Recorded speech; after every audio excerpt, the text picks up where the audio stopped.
बिस्मिल्लाहिर्रहमानिर्रहीम। अस्सलाम वालेकुम। बजटिंग का चैप्टर हम डिस्कस कर रहे थे। टेबल ऑफ कंटेंट में देखें तो प्रीवियस वीडियोस के अंदर हमने डिफाइन बजट, उसके बाद purpose of the budgeting, budgeting process, stages, preparation of functional budget देख लिया था। मास्टर बजट हमने डिस्कस कर लिया। तो आज की वीडियो के अंदर हम लोग बजटरी कंट्रोल स्टेटमेंट देखेंगे कि कंट्रोल स्टेटमेंट बजट के अंदर किस तरह प्रिपेयर होते हैं। तो स्टार्ट करते हैं अपना टॉपिक। तो बजटरी कंट्रोल स्टेटमेंट क्या है, देखें बजट का मतलब क्या था। हमने कहा बजट का पर्पस जो होता है प्लानिंग करना होता है। फोरकास्ट है, फोरकास्ट किसकी होती है, हमेशा फ्यूचर की होती है। तो आप जब फ्यूचर को फोरकास्ट करते हैं और फिर उसके बाद एक्चुअल वर्किंग स्टार्ट करते हैं, तो फिर हमने टाइम टू टाइम वेरीफाई करना होता है कि जो हमारी एक्चुअल वर्किंग है, क्या वो बजट में जो हमने पर्पस सेट किया हुआ है, जो ऑब्जेक्टिव सेट किया हुआ है, क्या वो अचीव हो पाएंगे कि नहीं हो पाएंगे। तो उसको वैल्यूएट करने के लिए कि हम अपने टारगेट से कितना डेविएट हो रहे हैं, तो हम बजटरी कंट्रोल स्टेटमेंट बनाते हैं। और उसका बेसिक पर्पस जो होता है परफॉर्मेंस इवैल्यूएशन होता है। कहता है one of the main purpose of budget is budgetary control and the control cost performance value by the comparison budget performance with the actual performance. क्या आपने जो बजट प्लान किया हुआ था कि ये काम हम इस तरह करेंगे, तो एक्चुअल के साथ उसको कंपेयर करते हैं। और हो सकता है कि वो हम उससे आगे जा रहे हो सकता है हम उससे पीछे जा रहे हो। तो जो भी हमारे पास फीडबैक आता है हम उसको देखते हुए करेक्टिव एक्शन करते हैं। अब उसको कैलकुलेट बजटरी कंट्रोल स्टेटमेंट को, या हमें इस सिस्टम को परफॉर्मेंस वैल्यूएशन के हम दो मेथड यूज करते हैं। First one is the feedback control and second one is the feed forward control. Feedback control जो होता है reactive system of the control होता है। रिएक्टिव का मतलब क्या होता है, here and the aim is to correct problem. कि आप क्या करते हैं, इसके अंदर आप बजट पहले बनाते हैं और फिर उसके बाद एक्चुअल डेटा आ जाता है और फिर एक्चुअल को बजट के साथ कंपेयर करते हैं, और जो आपको प्रॉब्लम मिलते हैं उस प्रॉब्लम को रिजॉल्व करने के लिए हम लोग जो हमें डेटा आएगा दैट इज कॉल्ड फीडबैक, और फिर हम उसको रिजॉल्व करने की कोशिश करेंगे। तो कहता है aim to correct problem that have been discover at the end of the period and when the actual result are compare with the budget. कि एक्चुअल और बजट के साथ कंपेयर किया तो जो हमें प्रॉब्लम पता चले हम उसको फ्यूचर में इनकॉर्पोरेट करने की कोशिश करते हैं। और फीड फॉरवर्ड का मतलब होता है प्रोएक्टिव। प्रोएक्टिव से मुराद क्या होता है, टाइम से पहले, करने से पहले आप सोच लेते हैं। अब इसमें क्या होता है कि हम बजट को currently expected with the desire result, कि जो हमारे पास रिजल्ट आ रहे होते हैं, हम अभी पीरियड खत्म नहीं हुआ, मसलन आपने साल का बजट बनाया, अभी 2 महीने वर्किंग हुई, आपने 2 महीने की वर्किंग को जो साल का बजट था उसको भी 2 महीने में कन्वर्ट करते हैं। मसलन एक सिंपल से एग्जांपल देता हूँ। हमने एक पर्सन हायर किया बैंक ने और उसको कहा कि आपने एक साल के अंदर 12 गाड़ियां जो है लीज पे सेल आउट करनी है, कि होम फाइनेंसिंग या कार फाइनेंसिंग 12 करवानी है। 3 मंथ हुए, आपने चेक किया 3 मंथ में उसने कितनी करवाई, पता चला 3 मंथ में उसने एक गाड़ी सेल आउट करवाई है। तो आपका एक्चुअल रिजल्ट, आपने जब बजट था 12 माह में 12 गाड़ियां, तो 3 माह में 3 होनी चाहिए, एक्चुअल आपके पास आ रहा है 3 माह में एक। तो आप उसको देखते हुए उसके फ्यूचर के बाकी जो 9 मंथ रह गए, 9 मंथ रह गए, आप उसको प्लान कर लेते हैं। That is called forward, feed forward. कहते हैं the aim to comparison of the result that are currently expected with the desire result. If there is the difference then it is investigate and correct. तो फिर हम देखते हैं कि ये ना हो कि साल के बाद हमें पता चले कि जी उसने तो 12 गाड़ियां नहीं सेल आउट की, तो हमें क्या फ़ायदा होगा, हमारा तो नुकसान हो चुका होगा। तो हम पहले ही इन्वेस्टिगेट कर लें, जो प्रॉब्लम आए उसको इन्वेस्टिगेट करें और उसके अगेंस्ट करेक्टिव एक्शन। वरना अगर उस पर्सन की स्पीड स्लो है तो उसको तेज़ करें, अगर वो पर्सन इस काबिल नहीं है तो उसको फारग करें। जो भी डिसीजन करना है करेक्टिव, तो हम उस टाइम से पहले, ख़त्म होने से पहले पहले उसको कर लें। बजटरी कंट्रोल स्टेटमेंट, तो हम इस पर्पज़ के लिए फीडबैक या फीड फॉरवर्ड के लिए हम बजटरी कंट्रोल स्टेटमेंट बनाते हैं। फॉर्मेट क्या होता है, देखें बजट की टाइप देखें तो हम तीन तरह का बजट प्रिपेयर कर सकते हैं। एक होता है हमारे पास फिक्स बजट। फिक्स बजट क्या होता है, इसको एक्सप्लेन कर देता हूँ। यहाँ पर फिक्स बजट कहते हैं जब हम सिंगल एक्टिविटी के ऊपर बजट प्रिपेयर करते हैं at start of period. Flex budget होता है जब हम more than single activity budget prepare करते हैं एट स्टार्ट ऑफ पीरियड। अच्छा, अब कंपनी जो होती है फिक्स बजट और फ्लेक्सिबल बजट में से कोई एक बजट प्रिपेयर करती है। ठीक है, जस्ट लाइक मैं एक एग्जांपल देता हूँ। अगर कंपनी बजट प्रिपेयर कर रही है कि जी फ्यूचर में उसको 100 यूनिट प्रोड्यूस करने हैं और इस 100 यूनिट पे direct material, direct labour and overheads ये आएंगे, तो इसको हम कहते हैं फिक्स बजट, क्योंकि ये सिंगल एक्टिविटी के ऊपर प्रोड्यूस हुआ है। लेकिन अगर कंपनी कहती है कि अगर 100 यूनिट बनाए तो मटेरियल, लेबर, ओवरहेड ये आएंगे, अगर 150 यूनिट्स प्रोड्यूस किए तो उस पर मटेरियल, लेबर, ओवरहेड ये आएंगे, अगर 200 यूनिट प्रोड्यूस किए तो उस पर ये कॉस्ट आएगी, तो ये कितने एक्टिविटी लेवल हो गए? मोर देन 1 2 3, 3 एक्टिविटी लेवल है, हम इसको काउंट करते हैं मोर देन 1। तो अगर आप कंपनी ये बजट प्रिपेयर करती है 3 एक्टिविटी लेवल पे या मोर देन 1 पे, तो उसको हम कहते हैं फ्लेक्सिबल बजट, कि कंपनी ने क्या किया हुआ, अपनी प्लानिंग को फ्लेक्सिबल रखा हुआ। अब प्रैक्टिकल लाइफ में कंपनी फिक्स बजट या फ्लेक्सिबल बजट में से दोनों में से कोई एक बजट प्रिपेयर करती है। अब किस बेस पर डिसाइड होता है कंपनी ने कौन सा बजट बनाना है? देखें, कंपनी, अगर आप ऐसे बिजनेस इंडस्ट्री में बैठे हुए हैं या आपका नेचर ऑफ बिजनेस ऐसा है जिसके अंदर रिजिडनेस ज़्यादा है, जिसके अंदर बहुत ज़्यादा चेंजेस नहीं आती, तो वो फिक्स बजट प्रिपेयर करते हैं। मसलन हमारे यहाँ ऑटोमोबाइल इंडस्ट्री है, अब मेहरान गाड़ी को देख लें, कोई 10 साल के बाद कोई एक लाइट चेंज करते हैं, ठीक है, उसकी सेल के ऊपर कोई एक ज़्यादा फ़र्क नहीं पड़ता, तो वो अपने आप को फिक्स बजट पे रख सकते हैं। लेकिन इसके अगेंस्ट कोई ऐसी इंडस्ट्री है जिसमें बहुत रैपिडली चेंजेस आती हैं, मसलन सॉफ्टवेयर इंडस्ट्री हो गई, फैशन इंडस्ट्री हो गई, मोबाइल इंडस्ट्री हो गई, कि आपका एक कंपनी एक मॉडल लॉन्च करती है, वही कंपनी 6 माह बाद अपना नया या उसके कॉम्पिटिटर उसी तरह का कोई नया मॉडल लॉन्च कर देते हैं। तो जहाँ पर बहुत ज़्यादा मार्केट में चेंजेस आ रही होती हैं, जस्ट लाइक स्टॉक एक्सचेंज की बात करते हैं, तो वो अपने आप को फिर फ्लेक्सिबल रखते हैं, वो अपने आप को फिक्स नहीं रखते। अब उसके बाद जब ये आप बजट बना लेते हैं तो उसके बाद आप क्या करते हैं, फिर हमारे पास एक्चुअल डेटा आना शुरू हो जाता है। एक्चुअल डेटा, अब फॉर एग्जांपल एक्चुअल डेटा हमारे पास आ गया, 120 यूनिट्स हमने एक्चुअल में सेल आउट किए। अब हम इसको कंपेयर करना चाहते हैं, तो अब प्रॉब्लम ये आता है कि यहाँ पर हमारे पास 120 यूनिट्स एक्चुअल है और बजट में 100, 150 एंड 200 यूनिट्स हैं। हम कंपैरिजन कैसे करें? क्योंकि कंपैरिजन हमेशा लाइक विद लाइक होता है, तो हमारे पास तो 120 यूनिट्स का बजट ही प्रिपेयर नहीं हुआ हुआ। तो फिर हम कंपैरिजन अगर करना चाहते हैं तो हम क्या करते हैं, फिर उसके लिए एक थर्ड बजट बनाते हैं, that is called flex budget. Flex budget कब बनता है? At the end of period on actual activity, कि जो आपकी एक्चुअल एक्टिविटी लेवल होगा, जस्ट लाइक जिस तरह 120, तो हम अपने बजट्स को रिवाइज करेंगे 120 यूनिट्स पे, कि जिस तरह जहाँ पर बात की कि 100 पे ये कॉस्ट होनी चाहिए, 150 पे ये, 200 पे, तो हम देखेंगे 120 पे। एक छोटी सी एग्जांपल देता हूँ, हम घर पे कंस्ट्रक्शन करवाना चाहते हैं, और जब घर पे कंस्ट्रक्शन करवानी है तो वहाँ पर दो काम होंगे, रूम्स बनने हैं और उस पर कुछ कॉस्ट आनी है। हमने बजट प्रिपेयर किया कि हमने 2 रूम्स बनाने हैं और उस पर हमारी $100 कॉस्ट आएगी। हमने जब ये आपके पास बजट आ गया, जब हमने एक्चुअल वर्किंग की तो हमने 3 कमरे बनवा दिए और उस पर हमारी $200 कॉस्ट आ गई। अब मुझे कंपैरिजन करके बताएंगे कि हमें फ़ायदा हुआ कि नुकसान हुआ। अब कुछ लोग कहेंगे कि हमें फ़ायदा हुआ क्यों, कि हमने 2 की जगह 3 कमरे बना दिए। कुछ लोग कहते हैं कि जी हमें नुकसान हो गया, 100 की जगह 200 रुपया लगा दिया। लेकिन देखिए, हमने कंपेयर करना है कि ये 200 यूनिट की कॉस्ट है और ये 300 यूनिट्स की कॉस्ट है, तो इनका कंपैरिजन नहीं हो सकता। तो हम क्या करते हैं, हम यहाँ पर एक फ्लेक्स बजट प्रिपेयर करेंगे ऑन एक्चुअल एक्टिविटी। तो ये एक्चुअल एक्टिविटी ले ली और हमने कहा बजट को रिवाइज करेंगे। तो बजट रिवाइज किस तरह होगा, जस्ट लाइक यहाँ पर अगर एग्जांपल यही लेते हैं, तो देखिए हमने कहा 2 रूम्स पे $100 कॉस्ट है। इट्स मीन कि एक रूम के ऊपर $50 आनी चाहिए थी और हम 3 रूम बना रहे थे तो हमारी कॉस्ट 150 आनी चाहिए थी। अब हम कंपेरिजन कर सकते हैं कि भाई 3 कमरों के ऊपर $150 आना चाहिए था, हमने 3 कमरों पे $200 लगा दिया। इट्स मीन कि $50 हमारे एडवर्स आ गए या अनफेवरेबल, हमने ज़्यादा खर्चा कर दिया।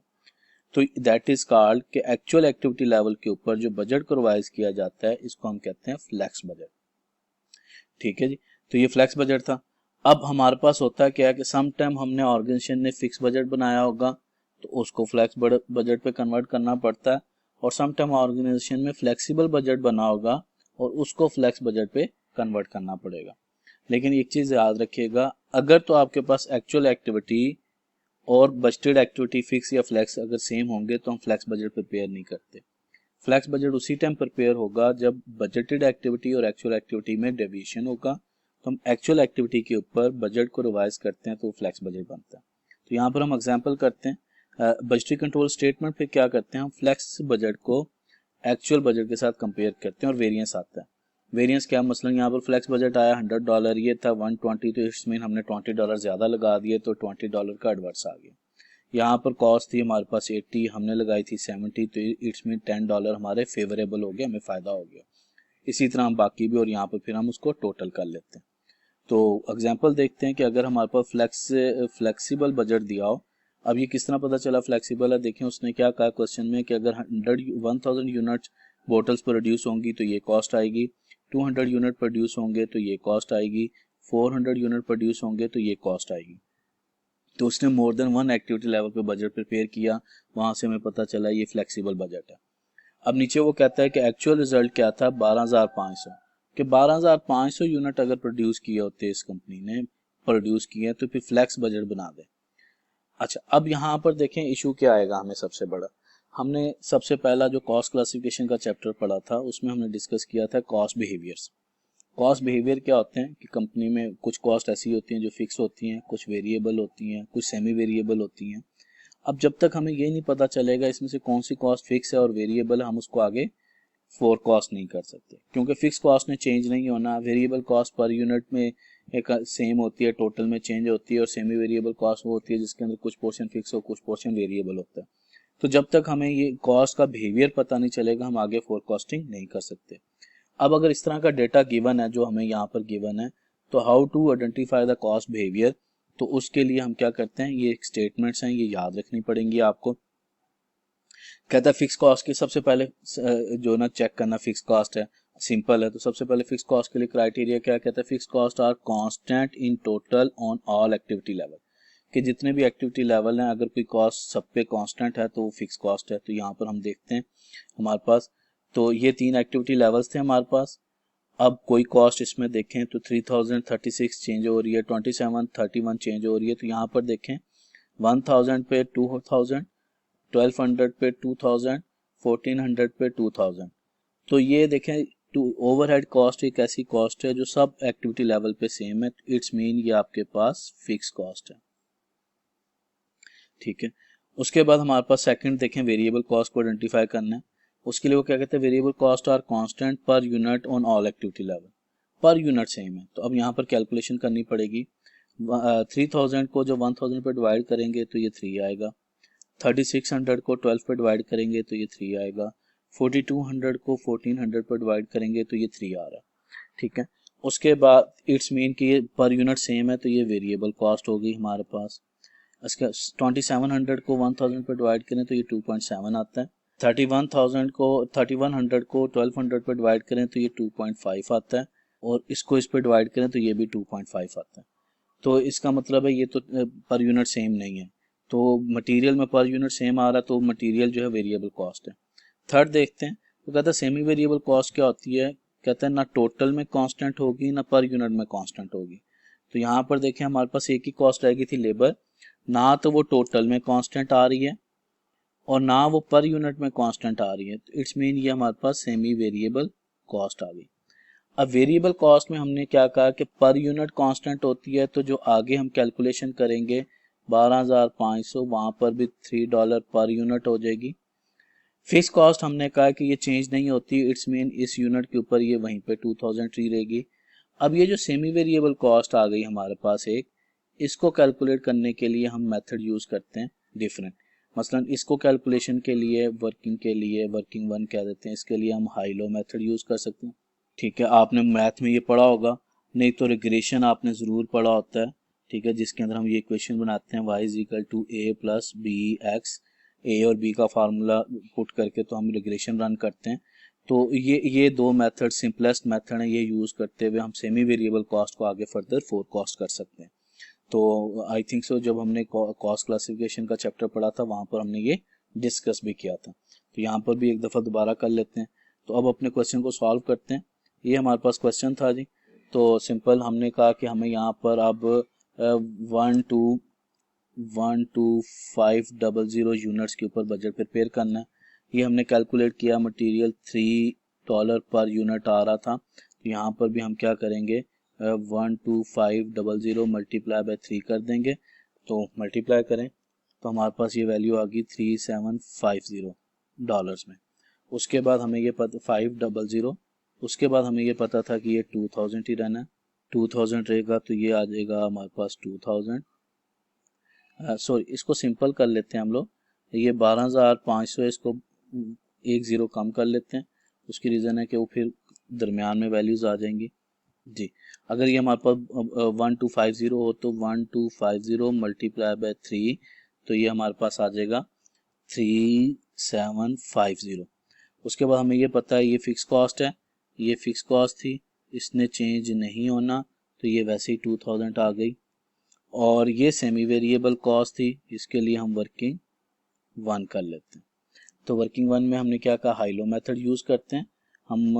High-low method semi variable cost के लिए हम हाइलो भी यूज़ कर सकते हैं और रिग्रेशन भी यूज़ कर सकते हैं। तो सिंपलेस्ट मेथड जो होता है वो high and low activity level होता है, तो हम इस क्वेश्चन के लिए वो ही यूज़ करेंगे। अब सबसे पहला काम जो होता है इसमें, हम वेरिएबल कॉस्ट पर यूनिट निकालते हैं। उसका फार्मूला क्या होता है, cost of low activity, cost of low activity minus कर देते हैं, sorry cost of high activity, cost of high activity divided by high activity level. तो डेटा पुट करते हैं। अब यहाँ पर देखें, ये आपके पास लो एक्टिविटी लेवल है, आपके पास हाई एक्टिविटी लेवल, ये आपके पास कॉस्ट ऑफ लो एक्टिविटी और ये आपके पास कॉस्ट ऑफ हाई एक्टिविटी है। तो डेटा पुट करते हैं, 3500 2700 अबव आ जाएगा, 3500 माइनस 2700 डिवाइड बाय 1400 माइनस 1000। तो कैलकुलेट करें तो ये आपके पास आ रहा है $2 पर यूनिट, ये आपके पास वेरिएबल कॉस्ट पर यूनिट आ गई। ठीक है जी। अच्छा, उसके बाद हमें सेकंड पे क्या कैलकुलेट करना होता है, total fix cost. Total fix cost का फार्मूला होता है cost of low activity minus कर देंगे इसमें से cost of low activity minus low activity level multiply by variable cost per unit, इसको करेंगे। डेटा पुट करते हैं, cost of low activity level था हमारे पास 2700 माइनस लो एक्टिविटी लेवल था 1000 मल्टीप्लाई बाय 2, तो जब ये करेंगे तो फिक्स कॉस्ट आ गई हमारे पास 700, हमारे पास फिक्स कॉस्ट, क्योंकि 1000 को 2 से मल्टीप्लाई किया 2000, 2700 में से लेस करेंगे तो 700 हमारे पास फिक्स कॉस्ट आ गई। अब हमें ये क्या करना है, ये इक्वेशन यूज कर सकते हैं हम लोग, y is equal to A plus B x. Y इसके अंदर क्या होता है हमारे पास, y हमारे पास टोटल कॉस्ट होती है, ए हमारे पास फिक्स कॉस्ट होती है, बी हमारे पास वेरिएबल कॉस्ट पर यूनिट होती है और एक्स नंबर ऑफ यूनिट्स होते हैं। अब हमें यहाँ पर 1250 यूनिट्स के ऊपर कॉस्ट निकालनी है, तो डेटा पुट कर देते हैं हम लोग यहाँ पर। तो फिक्स कॉस्ट आई हमारे पास 700 प्लस 1250 मल्टीप्लाई बाय 2, तो टोटल कॉस्ट आ गई 3200 हमारे पास कॉस्ट आ गई अगर हम 1250 यूनिट प्रोड्यूस करते हैं। तो ये हम इधर पुट करेंगे हमारी जो इक्वेशन है, तो यहाँ पर आ गया हमारे पास कॉस्ट आ गई 3200 हमारे पास कॉस्ट आ गई। तो इन तीनों को सम अप कर लें, टोटल कॉस्ट आ गई 8950, टोटल कॉस्ट आ गई हमारी 12500 यूनिट्स के ऊपर जी। तो ये तो था कि अगर फ्लेक्सिबल डेटा दिया हो तो उसको हम फ्लेक्स में किस तरह कन्वर्ट करते हैं। अब एक एग्जांपल करते हैं कि अगर फिक्स डेटा दिया हो तो उसको हम किस तरह कन्वर्ट कर सकते हैं फ्लेक्सिबल डेटा, फ्लेक्स डेटा के अंदर। तो यहाँ पर देखते हैं क्वेश्चन, एग्जांपल देखते हैं। वो कहता है the company had prepared the following fix budget, budget sale unit दे दिए उसने और प्रोडक्शन यूनिट दे दिए। फिक्स बजट दे दिया कि उसने कहा ये आपके पास बजटेड डेटा आ गया और ये आपके पास एक्चुअल डेटा है कि 1200 उसने यूनिट प्रोड्यूस किए हैं एक्चुअल में और सेल आउट किए हैं 1000। तो ये उसने डेटा दे दिया हमें। आगे क्या कहता है, कहता है कि मटेरियल दे दिया कि अगर 1000 यूनिट प्रोड्यूस होंगे तो मटेरियल लेबर ओवरहेड कितना आएगा, और अगर 1200 यूनिट हमने एक्चुअल में सेल आउट कर दिए और प्रोड्यूस कर दिए, उस पर यह डेटा है। कहता है बजटेड सेलिंग प्राइस है 10 और एक्चुअल सेल वर 12,000 यूनिट्स और उस पर एक्चुअल सेल 12,000। ये डेटा है हमारे पास, इसको हमने नीचे कन्वर्ट करना है उसके अंदर। तो हम उसको देखते हैं फिक्स बजट को फ्लैक्स बजट में किस तरह कन्वर्ट करते हैं। तो देखें 1000 के ऊपर ये हमें बजट बनाकर दिया हुआ है, सेल प्राइस उसने बता दी, ये एक्चुअल डेटा दिया है कि 1200 यूनिट एक्चुअल है, उसका डेटा दिया हुआ है, उसने बताया एक्चुअल सेल 1200 यूनिट हुए हैं और उस पर जो रेवेन्यू जनरेट हुआ है 12,200 हुआ है। अब हमें फ्लैक्स बजट बनाना है क्योंकि हमारे पास बजट में और एक्चुअल डेटे के अंदर फ़र्क आ गया और उसके बाद वेरिएंस करना है। तो यहाँ पर डेटा दिया हुआ है, हमें इनकम स्टेटमेंट बना ली छोटी सी। तो यहाँ पर सेल कैलकुलेट करनी है। सेल रेवेन्यू का फार्मूला क्या होता है, sale unit multiply by sale price. तो बजटेड यूनिट कितने थे हमारे पास 1000 और सेल प्राइस थी 10, मल्टीप्लाई किया तो यहाँ पर आ गया 10,000। ठीक है, ये 1000 यूनिट्स पे था, ये हमारे पास 1200 यूनिट्स पे था, ये हमारे पास आ गया। अब अगर हम ये रेवेन्यू में से सारी चीज़ों को लेस करें प्रॉफिट कैलकुलेट करने के लिए, तो इसमें से इसको लेस किया तो ये 250 प्रॉफिट आ गया। और अगर इसमें से इसको लेस करें, ये हमारे पास रेवेन्यू था, ये सारी कॉस्ट थी, तो कॉस्ट के अंदर रेवेन्यू में से कॉस्ट को लेस करें तो ये 750 प्रॉफिट आ गया। अब हमें 1200 यूनिट्स के ऊपर बजट को रिवाइज करना है फ्लैक्स बजट के लिए।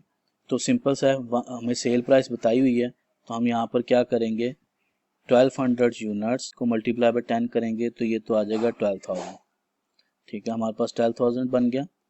तो फ्लैक्स बजट आ गया कि अगर हम 1200 यूनिट सेल आउट करने पे हमें 12,000 रुपया रेवेन्यू आना चाहिए था। अगर 5,000 सेल रेवेन्यू है, 5,000 मटेरियल कॉस्ट है 1000 यूनिट्स पे, तो 5000 डिवाइड बाय 1000 मल्टीप्लाई बाय 1200। तो जब इसकी कैलकुलेशन करेंगे हम लोग तो ये हमारे पास बन जाएगा 6000। ठीक है, और उसके बाद इसी तरह हम फर्दर 2500 को 1000 पे डिवाइड करेंगे और 1200 से मल्टीप्लाई करेंगे। इसी तरह 1250 को 1000 पे डिवाइड करेंगे और 1200 से मल्टीप्लाई करेंगे। तो जब करेंगे तो 2500 ये आपके पास आ जाएगा 3000, 1250 तकसीम 1000 ज़रब 1200, ये आपके पास आ जाएगा 1500। और ये हमारे पास फिक्स है तो ये वैसे ही 1000 आ जाएगा। अगर इसको देखे जाए तो 12,000 में से इन तीनों को लेस कर 12,000 माइनस 6,000 माइनस 3,000 माइनस 1500 माइनस 1,000, तो ये आपके पास आ रहा है 500 प्रॉफिट। अब अगर वेरिएंस निकालना है तो देखें, वेरिएंस में हम कंपेयर करते हैं फ्लैक्स बजट को एक्चुअल डेटे के साथ या एक्चुअल को फ्लैक्स के साथ।